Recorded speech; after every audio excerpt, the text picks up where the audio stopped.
Hello everyone, welcome to a online solution. कैसे आप लोग? तो आज मैं आपके लिए 10 इंपोर्टेंट हिस्ट्री का सब्जेक्टिव क्वेश्चन लाया हूं जो कि 2 नंबर का है। तो 10 दूना 20 नंबर का सवाल हो जाएगा, ठीक है। और मैं आपसे यही उम्मीद करूंगा कि आपको ये 10 का 10 सवाल आपको याद होना चाहिए। अगर आपको याद नहीं है तो याद कर लीजिए। जितना सारा सब्जेक्टिव क्वेश्चन होगा साइंस का, सोशल का, ठीक है, आपको सुबह 9 बजे मिलेगा। और मैथ का सब्जेक्टिव क्वेश्चन जो है 12 बजे दिन में मिलेगा, ठीक है। तो आप ना सब्जेक्टिव क्वेश्चन देखो, अगर लॉन्ग क्वेश्चन आपसे याद नहीं हो रहा, दिक्कत हो रहा, तो कम से कम 2 नंबर वाला प्रश्न और 3 नंबर वाला प्रश्न तो एकदम कंठस्थ से याद कर लो यार, ठीक है। उसके बाद लॉन्ग वाला भी याद करो, लेकिन सबसे पहला प्रायोरिटी दो कि 2 नंबर वाला जितना प्रश्न है और 3 नंबर वाला जितना प्रश्न है उसको याद कर लो। इतना अगर आप कर लिए ना तो आपका रिजल्ट बहुत बेहतर रहेगा। तो चलो वीडियो को शुरू से लेकर आखिर तक देखना, बड़ा ही मजा आने वाला सवाल में, ठीक है। चलिए, और मैं उम्मीद आपसे यही करूंगा कि इतना दिन से पढ़ रहे हैं, कम से कम तो 5 से ज्यादा सवाल होगा जो आपको याद होगा, ठीक है। मैं आपको समझा दूंगा यहाँ पे ना, आपको याद हो जाएगा। तो वीडियो को सुनना ध्यान से, ठीक है। और यहाँ पे देखो, सबसे पहला सवाल राष्ट्रवाद क्या है, आपको याद होगा। ऐसा ही सवाल आएगा इम्तिहान में, टेंशन मत लो, ठीक है। राष्ट्रवाद क्या है, देखिए क्या बोलता है।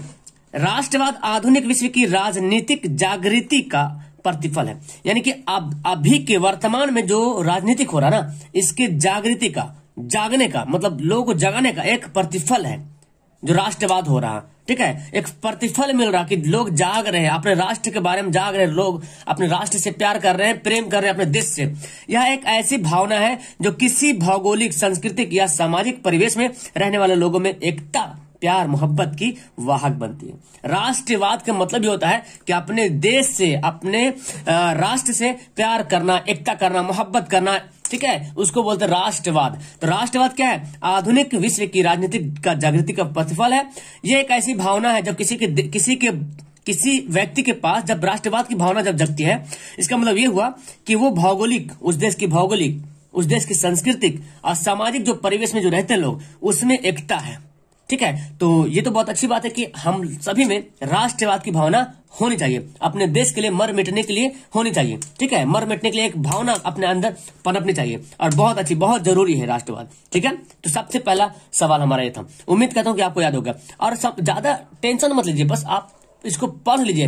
जब सवाल याद नहीं होता ना तो उसको कहानी तरह पढ़ लीजिए। बोले ठीक, तुम याद मत हो, हम खाली पढ़ लेंगे, इतना तो हो सकता ना। पढ़ने तो कोई दिक्कत, माइंड में बोले यार याद नहीं हो रहा तो माइंड को समझाओ कि यार ठीक है, याद नहीं हो रहा तो क्या दिक्कत, हम पढ़ लेते हैं, एक बार पढ़ लीजिएगा, फिर कल फिर पढ़ लीजिएगा, परसों फिर पढ़िएगा। ऐसे पढ़ते पढ़ते आपको क्वेश्चन भी आपको याद हो जाएगा। शायद आप ये भी आजमा रहे होंगे मेरा टिक। चलो, मेजनी कौन था, ये भी आपको मेरे ख्याल से याद होगा। चलिए देखते हूं, मेजनी कौन था? साहित्यकार, गणतांत्रिक विचारों का समर्थक था और योग्य सेनापति था। मेजनी कौन था? तो यहाँ पे शब्द है जो आपको याद करना पड़ेगा। मेजनी साहित्यकार, गणतांत्रिक विचारों का समर्थक और एक योग्य सेनापति था, एक अच्छा सेनापति था। उसमें आदर्श गुण ज्यादा और व्यवहारिक गुण कम थे। तो यहाँ पे हो गया क्या? मेजनी साहित्यकार, गणतांत्रिक विचारों का समर्थक और एक योग्य सेनापति था। उसमें आदर्श गुण सबसे ज्यादा था, और हम सभी में भी आदर्श गुण होने की जरूरत है, ठीक है। आदर्श गुण सबसे ज्यादा था और व्यवहारिक गुण कम था। व्यवहारिक जो गुण होता है वो कम था, लेकिन आदर्श बहुत था। इटली के एकीकरण में मेजनी का महत्वपूर्ण योगदान रहा था। इतना आपको लिखना है। और देखो, राइटिंग जब आप लिखोगे ना तो ऐसे ही एकदम साफ साफ लिखेगा। देखो, जब एक शब्द लिख रहे और दूसरे शब्द का बीच का डिफरेंट भी कुछ होना जरूरी है, ठीक है। ऐसा नहीं कि यहीं पे सटा के लिख दो तो जो कॉपी जांचेगा एग्जामिनर, उसको लगेगा यार क्या लिखा है, एकदम खिचपिच कर दिया है, ठीक है। तो इसके बीच में डिफरेंस होना जरूरी है। तो आप लिखोगे तो लगेगा हाँ, अब 2 नंबर आराम से मिल जाएगा, ठीक है। क्लियर है, याद हो गया। मेजनी एक साहित्य गणतांत्रिक विचारों का एक समर्थक और एक योग्य जो सेनापति था। उसमें आदर्श गुण अधिक थे और व्यवहारिक गुण कम थे। इटली के एकीकरण में मेजनी का महत्वपूर्ण योगदान रहा था। आप चाहो तो 1-2 लाइन और भी जोड़ सकते हो यहाँ पे, मेजनी से रिलेटेड जो भी शब्द है, जो भी लाइन है। अगला सवाल यहाँ पे देखो क्या बोलता है, खूनी रविवार क्या है ना। खूनी रविवार क्या, ये सवाल है। आप इसको भी पढ़िए ध्यान से। देखिए आप ना जब सवाल लिखिएगा तो ब्लैक या ब्लू पेन से लिखिएगा एग्जाम में, ऐसा नहीं कि रेड पेन से लिख दीजिएगा या हरा पेन से। आपको ब्लैक, काला या नीला पेन से लिखना है, ब्लू पेन से लिखना है। 1905 में रूस और जापान में युद्ध हुआ जिसमें कि रूस बुरी तरह से पराजित हो गया था, हार गया था। ठीक है, कब? 1905 में रूस और जापान का बीच एक युद्ध हुआ था जिसमें रूस जो है बुरी तरीके से पराजित हो गया था। इस हार के कारण 1905 में रूस में क्रांति हुई। क्यों हुई? क्योंकि ये रूस हार गई थी, इसीलिए क्रांति हुई। आगे पढ़िए। 9 फरवरी 1905 को लोगों का समूह रोटी दो के नारा के साथ सड़कों पर प्रदर्शन कर रहे थे। यानी कि जब रूस हार गया तो वहां की स्थिति जो है एकदम गंभीर हो गई, जो आर्थिक स्थिति जो गंभीर हो गई, तो लोगों किसानों को मजबूरन वहां पे मतलब नौकरी नहीं मिलना, काम नहीं करना, तो इस तरह से तो सरकार के खिलाफ जो है 9 फरवरी 1905 को लोगों का एक समूह निकला, भीड़ निकला, आंदोलन निकला और रोटी दो के साथ नारा लगाया और सड़कों पर प्रदर्शन किया सरकार के खिलाफ। सेंट पीटर्सबर्ग स्थित एक महल था, क्या नाम था? Saint Petersburg. देखो जब भी एग्जाम में लिखना ना तो ऐसे कर देना, या तो आप ब्लैक यहाँ पे ब्लू पेन से लिख रहे हो, यहाँ ब्लैक कर देना, या तो आप ब्लू पेन से लिख रहे हो तो उसको अंडरलाइन ऐसे ऐसे अंडरलाइन कर देना। ठीक है, ताकि जो एग्जामिनर जो कॉपी जाते हैं तो लगेगा अरे वाह कुछ लिखा है बंदा यहाँ पे। तो क्या उन्होंने क्या था कि सेंट पीटर्सबर्ग स्थित एक महल की ओर जा रहा था 1905 ईस्वी में। 9 फरवरी 1905 को रोटी दो नारा लगाकर सारे लोग जो है जा रहे थे, सेंट पीटर्सबर्ग स्थित महल की ओर जा रहे थे। परंतु जार की सेना ने इस निहत्थे लोगों पर बहुत गोलियां बरसाई जिसमें हजारों लोग मारे गए। उस दिन रविवार था, इसलिए उस तिथि को खूनी रविवार के नाम से जाना, मतलब बहुत सारे गोलियां बरसाई, एकदम पूरा रास्ता जो है लहूलुहान हो गया था, खून से लहूलुहान हो गया था। और उस दिन रविवार था इसलिए खूनी रविवार के नाम से जाना जाता है। तो आपको ऑब्जेक्टिव में आपको प्रश्न भी आता है कि खूनी रविवार कब हुआ था? तो 9 फरवरी 1905 को खूनी रविवार हुआ था। क्यों हुआ था? क्योंकि जो वहां के जो लोग थे, जनता जो थे, जो सेंट पीटर्सबर्ग महल की ओर जा रहे थे रोटी दो नारा लगाते हुए, लेकिन जार की जो सेना थी उन्होंने निहत्थे लोग, यानी कि निहत्थे जब कोई भीड़ में जाता है, आंदोलन करता है, प्रदर्शन करता है तो कोई बंदूक बम थोड़ी नहीं लेकर रहता, निहत्थे लोग रहता है, तो उस पर जो गोलियां बरसा दी और बहुत सारे लोग मारे गए, वहां पे मरे, तो पूरा रास्ता लहूलुहान हो गया, खूनों सब जान सकते क्या फिर होगा, उतने से लोग मरेंगे तो क्या होगा। तो उस दिन रविवार था इसलिए रविवार खूनी रविवार के नाम से जाना जाता है। ठीक है, इसको रटने की जरूरत नहीं, मेरे ख्याल से ये सवाल भी आपको याद ही होगा। चलिए अगला प्रश्न पढ़ते हैं। सवाल यहाँ पे बहुत सारे 10 सवाल है ना, एकदम ध्यान से देखिए। चलिए, बोलता है पूंजीवाद क्या है? बहुत अच्छा सवाल है पूंजीवाद। देखो सवाल आया हुआ है 2019 का सवाल, ये है आया हुआ सवाल है। पूंजीवाद का तात्पर्य ऐसी अर्थव्यवस्था से है जिसमें उत्पादन के साधन पर व्यक्तिगत स्वामित्व होता है। ठीक है, क्या बोलता है कि पूंजीवाद का मतलब ही हो गया कि पूंजीवाद का तात्पर्य ऐसे अर्थव्यवस्था से है। ठीक है, मतलब कि पूंजीवाद एक अर्थव्यवस्था का पार्ट हो गया। पूंजीवाद अर्थव्यवस्था से है जिसमें उत्पादन के साधन, यानी कि जितने चीज उत्पादन किए जा रहे हैं, उत्पादन के साधन है, उस पर साधन जो व्यक्तिगत स्वामित्व, मतलब एक कोई आदमी जो उसका मालिक होता है, स्वामित्व मतलब मालिक, कोई आदमी उसका मालिक होता है। इसका उद्देश्य क्या होता है? लाभार्जन, मतलब कोई व्यक्ति तो है, कोई मालिक है, प्राइवेट सेक्टर है, तो उसका उद्देश्य क्या रहता है कि हम माल अर्जन करें, पैसा कमाए ज्यादा, उद्देश्य की लाभ ज्यादा कमाए। वस्तुओं और सेवाओं की कीमत बाजार की शक्तियों द्वारा निर्धारित होती है, यानी कि जो भी वस्तु हो, जो भी सेवा हो, उसकी जो कीमत क्या होनी चाहिए, बाजार की शक्ति, यानी कि बाजार पर शक्ति कहने का मतलब ये है कि बाजार कैसे चल रहा है। अगर नॉर्मल चला तो कीमत भी उसी तरह रहे, बाजार ज्यादा हाई चला तो उसकी कीमत भी बढ़ जाती है। ठीक है, तो उसकी जो कीमत है जो बाजार की शक्तियों के द्वारा निर्धारित होती है, इसको बोलते हैं पूंजीवाद। अब तो ठीक है, तो पूंजीवाद को मतलब ये समझिए कि प्राइवेट सेक्टर का एक पार्ट है जो एक ऐसी अर्थव्यवस्था का हिस्सा है, तात्पर्य जिसमें जो उत्पादन के जितना भी साधन है, इसके अंदर जितने भी उत्पादन के साधन है, इसका मालिक जो है एक व्यक्तिगत स्वामित्व होता है, मतलब एक कोई आदमी होता है। ठीक है, उसका उद्देश्य सिर्फ होता है लाभार्जन। लेकिन सरकार के अंदर ऐसा नहीं होता, सरकार चाहती है कि लोगों को मदद करे, लेकिन पूंजीवाद क्या चाहती है कि हम पैसा कैसे कमा ले, चाहे महंगा में सामान बिक जाए, पैसा कैसे कमा ले, ठीक है, लाभ ज्यादा हो जाए। समझ आ गया? चलिए, सर्वहारा वर्ग क्या है या किससे कहते हैं? सर्वहारा वर्ग क्या है या सर्वहारा वर्ग किसे कहते हैं? समाज का वैसा वर्ग जिसमें किसान, मजदूर और आम गरीब लोग शामिल हो, उससे कहते हैं सर्वहारा वर्ग। ठीक है, सर्वहारा का मतलब ही आप समझ लीजिए, यानी कि किसान, मजदूर और आम गरीब लोग जो शामिल है उस वर्ग में सर्वहारा वर्ग के अंतर्गत आएगा उन लोग। ठीक है, यानी कि समाज का एक ऐसा वर्ग, क्योंकि समाज का ही तो वर्ग रहेगा, तो समाज का एक ऐसा वर्ग है जिसमें किसान, मजदूर और आम गरीब लोग जो शामिल हो, उसको सर्वहारा वर्ग कहेंगे। ठीक है, अगला प्रश्न पढ़ते हैं। हिंद चीन का अर्थ क्या होता है? हिंद चीन का अर्थ क्या होता है? हिंद चीन के अंतर्गत आग के वियतनाम, लाओस और कंबोडिया के क्षेत्र में आते हैं। हिंद चीन के अंतर्गत, ये कुछ और है, हिंद चीन के अंतर्गत वियतनाम, ये नहीं होगा, हिंद चीन के अंतर्गत वियतनाम, लाओस और कंबोडिया के क्षेत्र आते हैं। तो एक सवाल ऑब्जेक्टिव में भी आता है कि हिंद चीन के अंतर्गत कौन कौन सा देश आता है? लाओस, कंबोडिया और वियतनाम। ठीक है, इसकी उत्तरी सीमा म्यांमार को छूती है, तो दक्षिणी सीमा का चीन सागर को छूती है, और पश्चिम में म्यांमार क्षेत्र बढ़ते हैं। ठीक है, क्या बोला? हिंद चीन का अर्थ क्या है? तो समझा कि हिंद चीन का अर्थ क्या है? तो हिंद चीन का अर्थ है कि यानी हिंद चीन का मतलब हुआ, ऐसा नहीं कि हिंद चीन मतलब हिंदुस्तान समझ लेना, ऐसा नहीं, हिंद मतलब हिंदुस्तान में समझना। हिंद चीन का मतलब है कि इसके अंतर्गत वियतनाम, लाओस और कंबोडिया तीनों देश आते हैं। इसके उत्तरी में कौन है? म्यांमार है, और दक्षिण में चीन सागर है, और पश्चिम में म्यांमार क्षेत्र बढ़ते हैं। ठीक है, तो ये हिंद चीन का मतलब हुआ।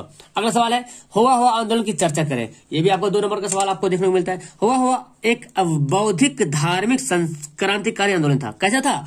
बौद्धिक था, मतलब बुद्धिमान से, बुद्धि तरीके से, और धार्मिक था, और क्रांतिकारी आंदोलन था। क्लियर है? तो हुआ कैसा आंदोलन था? एक बौद्धिक धार्मिक क्रांतिकारी आंदोलन था, जो 1939 में शुरू हुआ था। ये भी ऑप्शन में आता है ना ऑब्जेक्टिव सवाल में कि हुआ आंदोलन कब हुआ था? 1939 में।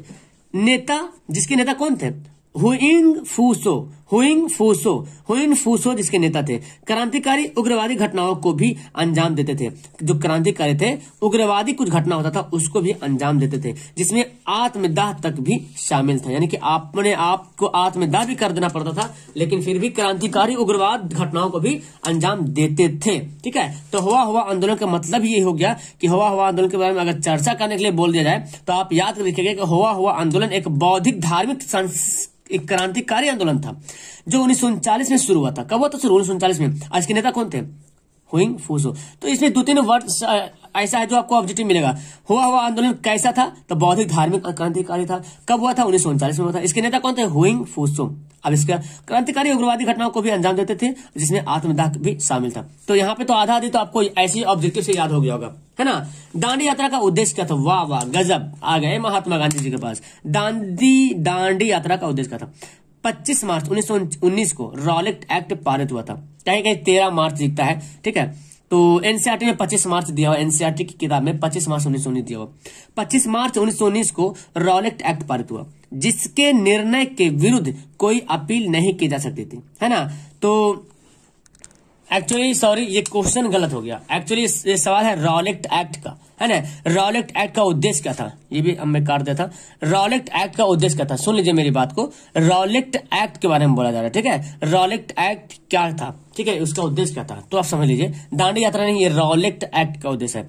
25 मार्च 1919 को रॉलेट एक्ट पारित हुआ था, जिसके क्या था? निर्णय के विरुद्ध कोई अपील नहीं की जा सकती थी। अगर निर्णय ले लिया गया था कि इसको जेल में पकड़ के बंद करना है, तो उसके खिलाफ अब कोई अपील नहीं कर सकते हैं। किसी भी व्यक्ति को बिना कुछ किए या बिना वारंट के भी गिरफ्तार किया जा सकता था। यानी कि किसी पे संदेह हो रहा कि ये बंदा मेरे खिलाफ है, क्रांतिकारी यहाँ पे कर रहा है, तो इसको पकड़ कर गिरफ्तार कर लो। अंग्रेजों के द्वारा लगाया गया था। 25 मार्च 1919 को रॉलेट एक्ट पारित किया गया था। ठीक है, और इसी के बाद 13 अप्रैल 1919 को जो है जालियांवाला बाग हत्याकांड इसी दौर में मार्च यानी अप्रैल। ठीक है, तो ये है आपका रॉलेट एक्ट का उद्देश्य था कि रॉलेट एक्ट का यही उद्देश्य था कि भारतीय लोग जो भी क्रांतिकारी है, उनको अगर किसी पे शक हो कि क्रांतिकारी हमारे शासन के खिलाफ कुछ काम करे, उसको पकड़ो और पकड़ के जेल में बंद कर दो। इसके खिलाफ ना तो कोई वारंट हो सकते, बिना वारंट जारी किए। पहले होता, पहले वारंट जारी करता तब पकड़ता, पहले बोलता है कि तुम्हारे अंदर ये है वो है तब पकड़ता, लेकिन इसमें डायरेक्ट आओ पकड़ कर जेल में डाल दो।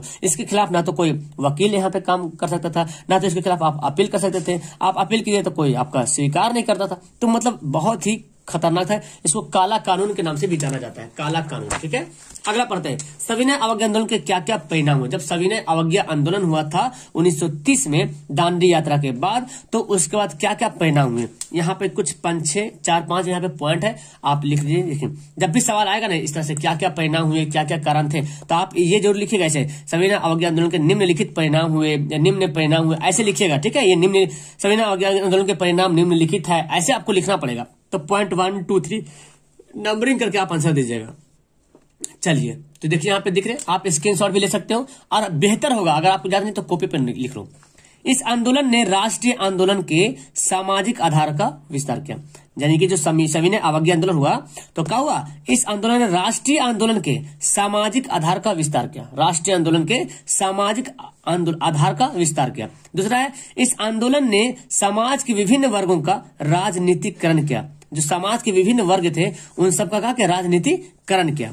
चलिए, इस आंदोलन में महिलाओं ने बढ़ चढ़कर हिस्सा लिया। सविनय अवज्ञा आंदोलन होने के परिणाम था, महिलाओं ने और बढ़ चढ़कर हिस्सा लिया। ठीक है, जितना आंदोलन हुआ उतना सभी लोग और बढ़ चढ़कर हिस्सा लिए। इस आंदोलन के अंतर्गत आर्थिक बहिष्कार ने ब्रिटिश आर्थिक हितों को प्रभावित किया। यानी कि जो आंदोलन हुआ था तो सविनय अवज्ञा आंदोलन, असहयोग आंदोलन से पहले जो था, तो सविनय अवज्ञा आंदोलन के अंतर्गत आर्थिक बहिष्कार हुआ। उस आर्थिक बहिष्कार ने ब्रिटिश आर्थिक हितों को प्रभावित किया। मतलब ब्रिटिश के आर्थिक स्थिति पर प्रभाव भी पड़ा है। ठीक है, इस आंदोलन के दौरान संगठन के नए तरीकों का इस्तेमाल हुआ, नया तरीके से संगठन बना है ना इस आंदोलन के दौरान, कि जो कि पूर्व आंदोलन से अनुपस्थित था, जो कि पूर्व आंदोलन में अनुपस्थित था। यानी कि जो पहले आंदोलन में जो तरीका हुआ करता था, आंदोलन करने का जो तरीका हुआ करता था, वो तरीका चेंज करके नए टाइप का आंदोलन जो है, नए टाइप का तरीका लाया गया था सविनय अवज्ञा आंदोलन होने के परिणाम में। ठीक है, तो सविनय अवज्ञा आंदोलन होने के बाद ये सारी बातें हुई। आप इसको याद कर लीजिए, पढ़ लीजिए, है ना। चलिए, और 10वां सवाल और आखिरी सवाल यहाँ पे देखिए क्या बोलता है। 18वीं शताब्दी में भारत के मुख्य उद्योग कौन कौन से थे। 18वीं शताब्दी में भारत के मुख्य उद्देश्य कौन कौन थे, उद्योग कौन से थे। चलिए, 18वीं शताब्दी में भारत के वस्त्र उद्योग, चाय उद्योग, सीमेंट उद्योग, कोयला उद्योग, जूट उद्योग जैसे कई उद्योगों का विकास हुआ। कोई दिक्कत इसमें? तो देखो, वस्त्र उद्योग तो होगा, अभी ठंडा का दिन चल रहा तो याद कर लो, ठंडा का दिन चल रहा, वस्त्र उद्योग है ना, कपड़ा पहनते हैं। अच्छा, चाय तो चलेगा ही चलेगा। सीमेंट उद्योग, कोयला उद्योग, ठंडा में आग जलाना है तो कोयला उद्योग, जूट उद्योग, जूट का भी इस्तेमाल होता है, मोटा मोटा कपड़ा देखो होता है ना, जूट जैसे उद्योगों का विकास हुआ। मतलब आपको याद करने के लिए मैं बता रहा हूँ, आप चाहो तो ऐसे याद कर सकते। 18वीं शताब्दी में भारत में वस्त्र उद्योग हुआ, चाय उद्योग हुआ, जूट उद्योग, सीमेंट उद्योग, कोयला उद्योग, इस तरह से याद कर लीजिए। उद्योगों का विकास हुआ।